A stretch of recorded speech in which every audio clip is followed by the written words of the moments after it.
Hello दोस्तों, एक बार फिर से स्वागत है आपका जोशी ऑनलाइन क्लासेस में। इससे पहले वाले वीडियो में हमने डिस्कस किया था मौलिक अधिकार के भाग 1 के बारे में, और आज हम डिस्कस कर रहे हैं मौलिक अधिकार भाग 2 को।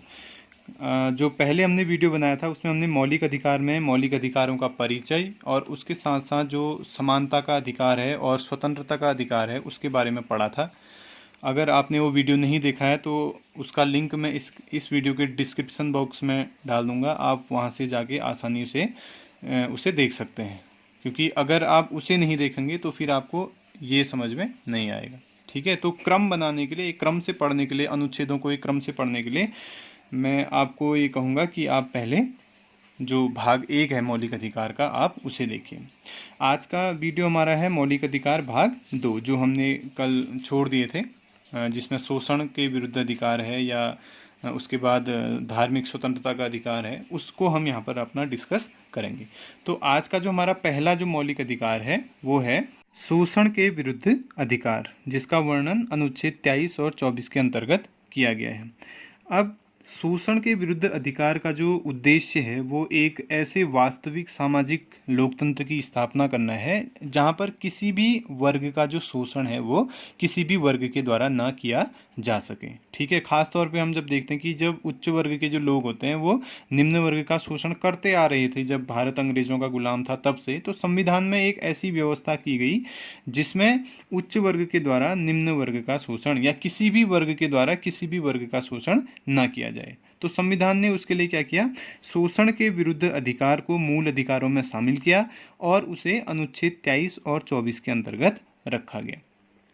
तो अब अनुच्छेद 23 और 24 में क्या बातें बताई गई है उसको हम यहाँ पर डिस्कस करते हैं। सबसे पहले जो हमारा अनुच्छेद 23 है वो क्या कहता है। अनुच्छेद 23 में बताया गया है कि जो मानव दुर्व्यापार है, मानव दुर्व्यापार, ठीक है, मानव दुर्व्यापार और बाल श्रम का निषेध, बाल श्रम या बेगार श्रम भी इसको कह सकते हैं, बेगार का निषेध, ये कहता है अनुच्छेद क्या 23। क्या कहता है कि मानव दुर्व्यापार और बाल श्रम या बेगार का निषेध। अब इससे क्या तात्पर्य है, देखिए पहले क्या था, जब भारत अंग्रेजों का गुलाम था तो भारत में क्या थी, दास प्रथा थी। दास प्रथा कहने का मतलब वहां पर मानव का व्यापार होता था, मानव को खरीदा जाता था, महिलाओं को खरीदा जाता था, पुरुषों को खरीदा जाता था, छोटे छोटे बच्चों को खरीदा जाता था। तो इस अनुच्छेद के द्वारा क्या कहा गया कि जो मानव का दुर्व्यापार है, कि उसको जो खरीदा जा रहा है, जो उसकी खरीद फरोख्त हो रही है, या जो दास बनाने की जो भारत में प्रथा है उसका निषेध, और उसके साथ साथ बाल श्रम, बाल श्रम का मतलब जो छोटे छोटे बच्चों से काम कराया जाता है, या बेगार का निषेध। बेगार से मतलब यहाँ पर हुआ कि काम तो करा लिया लेकिन उसका जो पारिश्रमिक होता है या बिना वेतन के काम कराना, इस तरह से क्या बोला गया कि इसका भी यहाँ पर क्या किया जाएगा, निषेध किया जाएगा। ठीक है, अब ये क्या करता है आपका, ये सभी प्रकार के, ये जो अनुच्छेद कहता है अनुच्छेद 23, ये सभी प्रकार के मानव के दुर्व्यापार और बाल श्रम का निषेध करता है।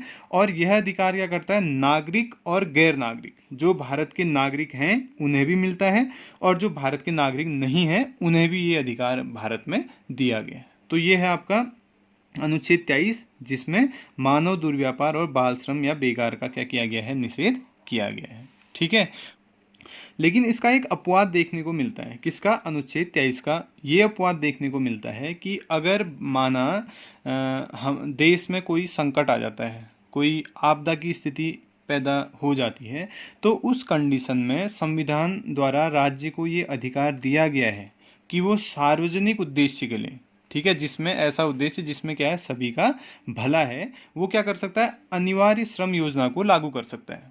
अब अनिवार्य श्रम योजना में क्या होता है कि आपसे काम तो कराया जाएगा लेकिन उसके बदले आपको धन देने के लिए राज्य क्या होगा, जिम्मेदार नहीं होगा या बाध्य नहीं होगा।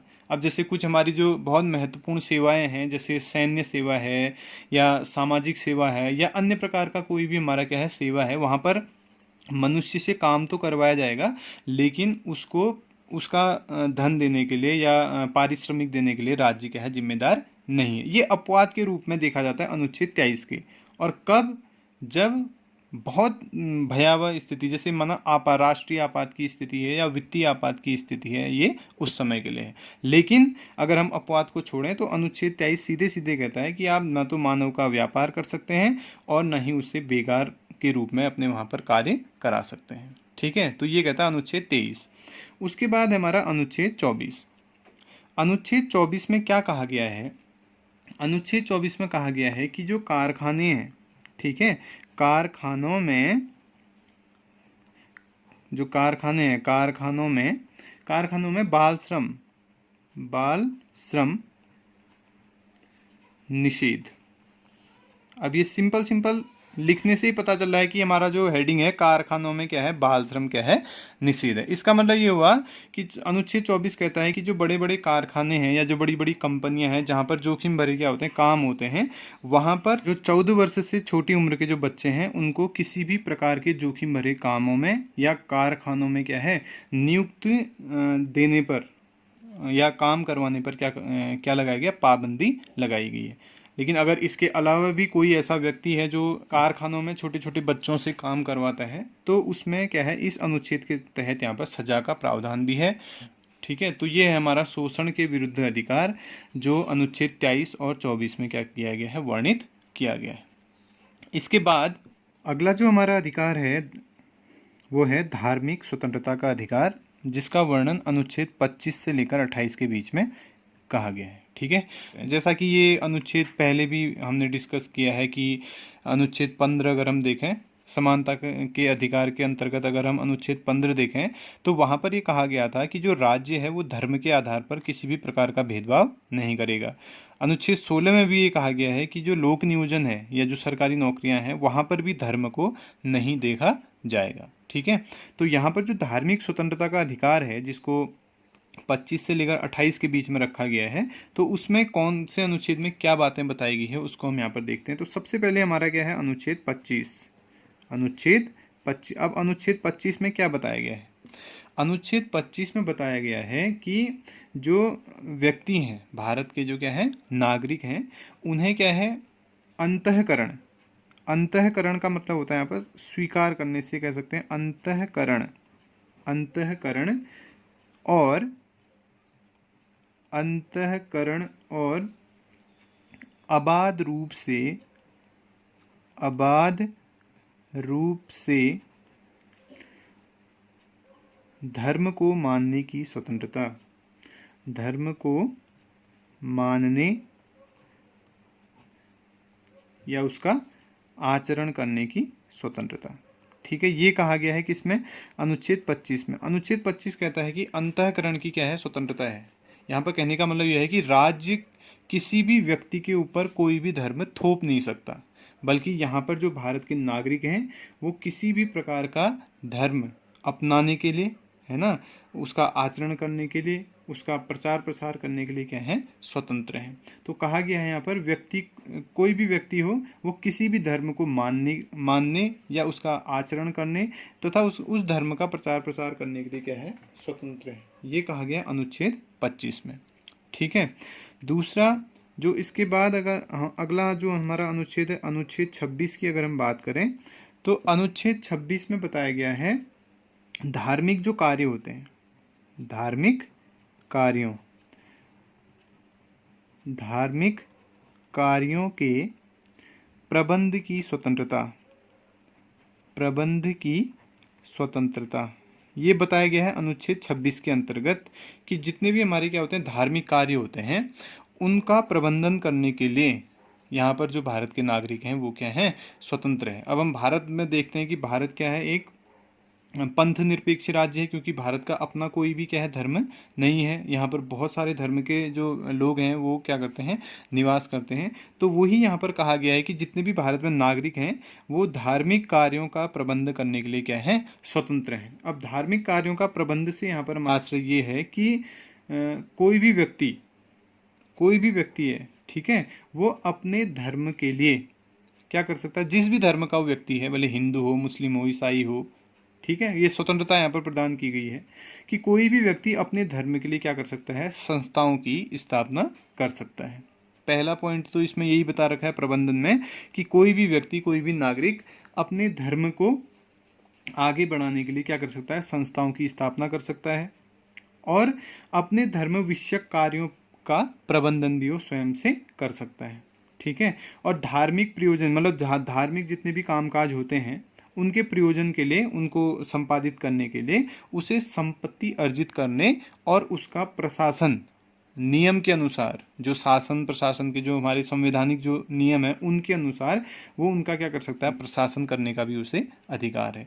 तो ये अनुच्छेद 26 में कहा गया है कि धार्मिक कार्यों के प्रबंधन की क्या है, व्यक्ति को स्वतंत्रता है, जिसमें कोई भी व्यक्ति अपने धर्म को आगे बढ़ाने के लिए संस्थाओं की स्थापना कर सकता है और उसमें अपने धर्म विषयक जो भी उसकी बातें हैं, जो भी उसके कार्य हैं, उनका प्रबंधन कर सकता है। साथ ही साथ धार्मिक प्रयोजन के लिए, ठीक है, जैसे जैसे हम देखते हैं हिंदू धर्म में पूजा होती है, अर्चना होती है ना, तो इस तरह से धार्मिक जितने भी हमारे प्रयोजन होते हैं उसमें संपत्ति अर्जित करके नियमानुसार उसका प्रशासन करने की भी व्यक्तियों को स्वतंत्रता है। तो ये बताता है हमें अनुच्छेद 26। इसके बाद है अनुच्छेद 27। जो अनुच्छेद 27 है वो हमें बताता है धर्म विशेष की वृद्धि के लिए क्या है यहाँ पर, कर यानी कि टैक्स, कर देने की बाध्यता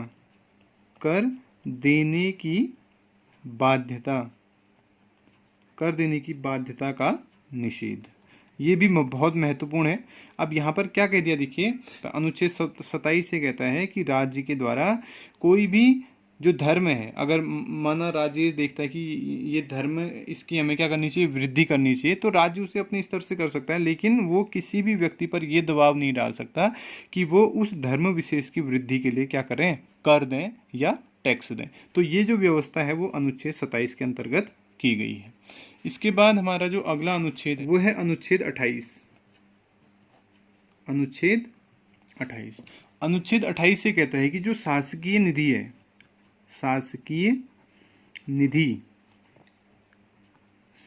निधि या जिस मतलब ऐसी निधि जो शासन के द्वारा दी जाती है, से पोषित, शासकीय निधि से पोषित शिक्षण संस्थाओं में कोई भी धार्मिक शिक्षा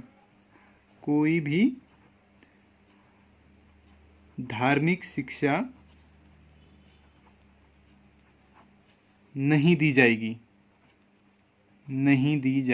ये बताया गया है अनुच्छेद किसके तहत, 28 के तहत। अनुच्छेद 28 ये कहता है कि जो शासन के द्वारा यानी कि जो सरकार के द्वारा या राज्य के द्वारा जो संस्थाएं, जो शिक्षण संस्थाएं चलाई जाती हैं, वहाँ पर किसी भी प्रकार की धार्मिक शिक्षा नहीं दी जाएगी। ठीक है। अब यहाँ पर ये जरूर कहा गया है कि अगर कोई ऐसी संस्था है जो खुद के पैसे से चल रही है, वहाँ पर अगर विद्यार्थी चाहें, जो स्टूडेंट, जो छात्र वहाँ पर पढ़ रहे हैं, कि अगर उनकी सहमति है तो सहमति से किसी धर्म की शिक्षा वहाँ पर दी जा सकती है।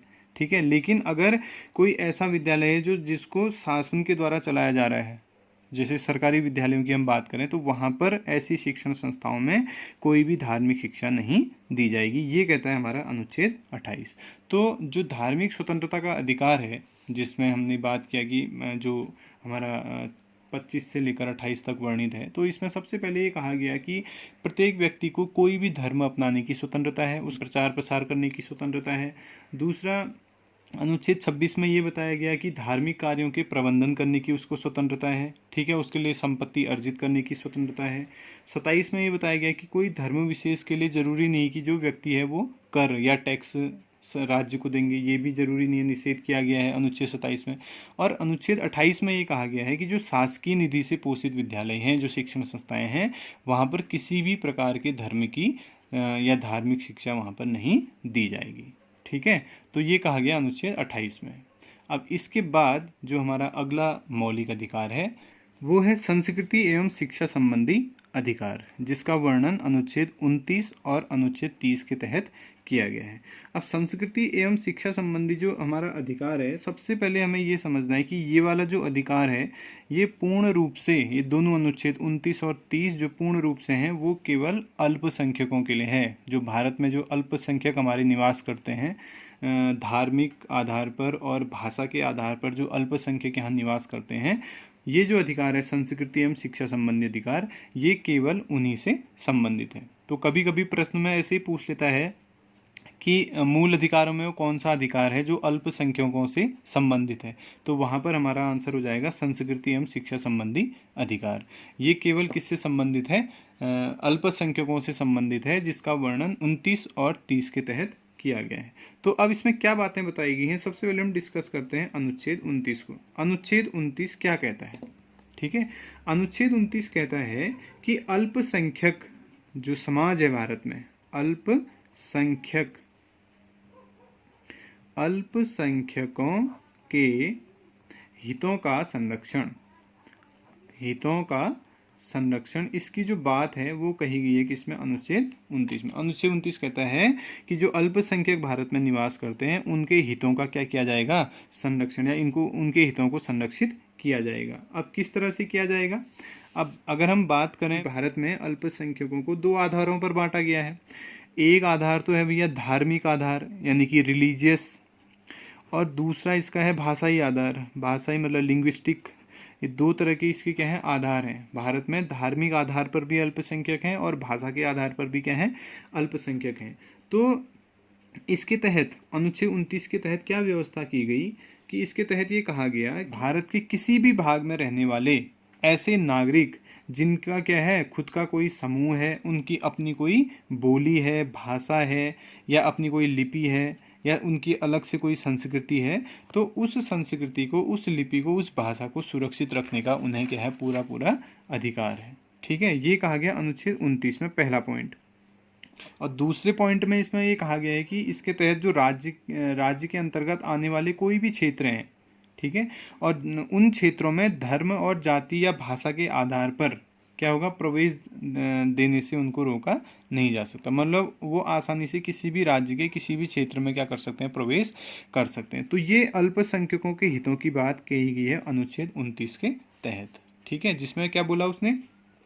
भारत में क्या रहते हैं, जितने भी अलग अलग समूह के लोग रहते हैं, जिनकी अपनी बोली है, अपनी भाषा है, अपनी लिपि है, अपनी संस्कृति है, उनको उसका संरक्षण करने का अधिकार है।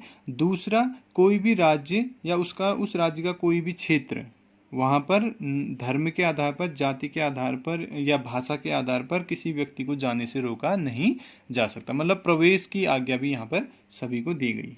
ठीक है, उसके बाद है हमारा अनुच्छेद 30। अब अनुच्छेद 30 कहता है, अनुच्छेद 30 में ये कहा गया है कि शिक्षा संस्थानों की स्थापना, शिक्षा संस्थानों की स्थापना से हमारा ये तात्पर्य यहाँ पर है कि जो भारत में अल्पसंख्यक समुदाय है, वो अपनी भाषा, अपनी संस्कृति और अपने धर्म को सुरक्षित रखने के लिए, संरक्षित रखने के लिए क्या कर सकता है? शिक्षा संस्थानों की स्थापना भी कर सकता है। ठीक, इस अनुच्छेद के तहत ही अल्पसंख्यकों को अपने अपने शिक्षण संस्थान स्थापित करने तथा उनका प्रबंधन करने की स्वतंत्रता क्या की गई है? प्रदान की गई है। तो ये 2 अनुच्छेद जो हमारे 29 और 30 जो पूरी तरह से डिस्क्राइब करते हैं संस्कृति एवं शिक्षा संबंधी अधिकार को, तो ये बात करते हैं अल्पसंख्यकों के हितों की और उनके संरक्षण की। 29 में कहा गया है अल्पसंख्यकों के हितों का संरक्षण किया जाएगा, और 30 में कहा गया है कि अल्पसंख्यक क्या कर सकते हैं? अपने अलग से शिक्षण संस्थान स्थापित करके उनका क्या कर सकते हैं? प्रबंधन भी कर सकते हैं। ठीक है, तो ये हो गया हमारा 5वां अधिकार, जिसका नाम है संस्कृति एवं शिक्षा संबंधी अधिकार। इसके बाद जो हमारा अगला अधिकार है संवैधानिक उपचारों का अधिकार, जिसको पूरी तरह से डिस्क्राइब किया गया अनुच्छेद 32 में। ये भारतीय संविधान का सबसे महत्वपूर्ण, नागरिकों को जो प्राप्त अधिकार है वो सबसे महत्वपूर्ण अधिकार है। कौन सा? संवैधानिक उपचारों का अधिकार, जो जिन्हें संविधान का निर्माता कहा जाता है, वो डॉक्टर भीमराव अंबेडकर, उनके द्वारा इस अधिकार के लिए कहा गया है कि ये जो अधिकार है वो क्या है? संविधान की आत्मा है। तो कभी कभी यहीं से सीधे सीधे एक प्रश्न सीधे पूछता है, भीमराव अंबेडकर ने किसे संविधान की आत्मा कहा है? तो वो है संवैधानिक उपचारों के अधिकार को। या ऐसे पूछ सकता है कि संवैधानिक उपचारों का अधिकार जो है उसे किस व्यक्ति ने या किसने संविधान की आत्मा कहा है? तो उनका नाम है डॉक्टर भीमराव अंबेडकर। ये सबसे महत्वपूर्ण है। अब इस संवैधानिक उपचारों के अधिकार में क्या बताया गया है कि अगर राज्य के द्वारा कुछ ऐसी विधि का निर्माण किया जाता है जिससे नागरिकों के मौलिक अधिकारों का क्या हो रहा है, हनन हो रहा है, तो अनुच्छेद 32 नागरिकों को ये अधिकार प्रदान करता है कि वो अपने मौलिक अधिकारों की रक्षा के लिए उच्चतम जो न्यायालय है, यानी कि सुप्रीम कोर्ट या उच्च न्यायालय जो है, हाई कोर्ट जो है, वहाँ पर जा सकते हैं। और हाई कोर्ट और सुप्रीम कोर्ट सरकार को ये आज्ञा कर सकते हैं कि वो नागरिकों के मौलिक अधिकारों को लागू करे, उनका हनन ना करें। ठीक है, तो यहाँ पर क्या होता है कि जो सुप्रीम कोर्ट है और जो हाई कोर्ट है वो क्या करता है, सरकार को या राज्य को रिट जारी करता है। अगर मौलिक अधिकारों का कहीं पर हनन होता है, सुप्रीम कोर्ट जो है हमारा या उच्चतम न्यायालय, सुप्रीम कोर्ट क्या करता है, अनुच्छेद 32 के तहत रिट जारी करता है। और जो हमारा हाई कोर्ट है, हाई कोर्ट जो है वो क्या करता है, अनुच्छेद 226 के तहत क्या करता है, 5 प्रकार की रिट जाहिर करता है। कब? जब ये महसूस करते हैं कि राज्य के द्वारा नागरिकों की मौलिक अधिकारों का क्या किया जा रहा है, हनन किया जा रहा है। तो उस कंडीशन में सुप्रीम कोर्ट अनुच्छेद 32 और हाई कोर्ट 226 के तहत 5 प्रकार की रिट जारी करता है और राज्य सरकार को या राज्य को यह आदेश कर सकता है कि वो नागरिकों के मौलिक अधिकारों को लागू करे। ठीक है, अब जो इनमें ये जो संवैधानिक उपचारों का जो अधिकार है, इसके अंतर्गत जो 5 प्रकार की प्रमुख रूप से रिट आती हैं, जिसमें बंदी प्रत्यक्षीकरण है एक, जिसमें बंदी प्रत्यक्षीकरण और परमादेश है, प्रतिषेध है और उत्प्रेषण और अधिकार प्रक्षालेख जो है हमारा, अधिकार प्रक्षालेख। ये जो हमारी 5 प्रकार की जो हमारी रिट हैं, ये सुप्रीम कोर्ट अनुच्छेद 32 के तहत और हाई कोर्ट 226 के तहत जारी कर सकता है। अब इनके बारे में डिटेल में हम अगले वीडियो में कवर करेंगे।